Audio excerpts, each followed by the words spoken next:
You think you're in control. You think your choices, your habits, and your failures are a matter of willpower. But science tells a different story. Deep within the folds of your cerebral cortex, a biological script is being written, one that was never designed for your excellence. It was designed for your survival. This is the path of least resistance. Your brain is an energy-saving machine.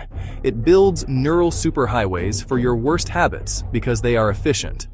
Every time you procrastinate, every time you choose comfort over growth, you are physically reinforcing a structure called myelin. You are literally insulating your failures, making them faster, stronger, and harder to break. But here is the protocol. Your brain is not a static organ. It is plastic.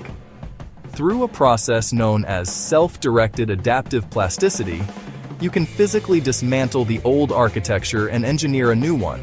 But it requires more than just positive thinking. It requires a chemical trigger, a cocktail of epinephrine and acetylcholine that only occurs when you embrace the friction of the struggle. To change your life, you must first learn how to hijack your biology. To rewire your brain, you must understand the architecture of a thought. Every action you take is supported by a physical connection called a synapse. When you learn something new, your brain is like a dense jungle. It's hard to move through, but as you repeat the action, you clear a path. This is the essence of neuroplasticity. But here is the catch. Your brain only prioritizes pathways that are used under stress. In neuroscience, we call this long-term potentiation. Without focus, there is no change. This is why casual learning doesn't work. To trigger the growth of new neurons, you need two neurochemicals, epinephrine for alertness and acetylcholine for focus. When you feel that mental burn during a difficult task, that is the physical sensation of your brain changing its shape. The growth protocol requires deliberate friction. You aren't just thinking differently.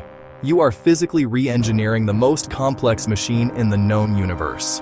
In the next section, we reveal the exact 90-minute protocol to hijack these chemicals and force your brain to adapt. This is the 90-minute growth protocol. To force neuroplasticity, you must follow the 3 pillars of cognitive re-engineering. First, the 90-minute bout. Research from Stanford shows that the brain can only maintain peak neuroplastic focus for 90 minutes. No more, no less. Second, the chemical trigger. Start your day with 10 minutes of direct sunlight to set your circadian rhythm. This optimizes your cortisol for the work ahead. During your 90-minute session, eliminate all micro-distractions. Every time you check your phone, you shatter the acetylcholine bridge you are trying to build. Third, and most important, the integration. Neuroplasticity does not happen while you are awake. It happens while you sleep. The intense focus during the day only marks the neurons for change. It is during deep sleep and NSDR that your brain physically strengthens those new connections.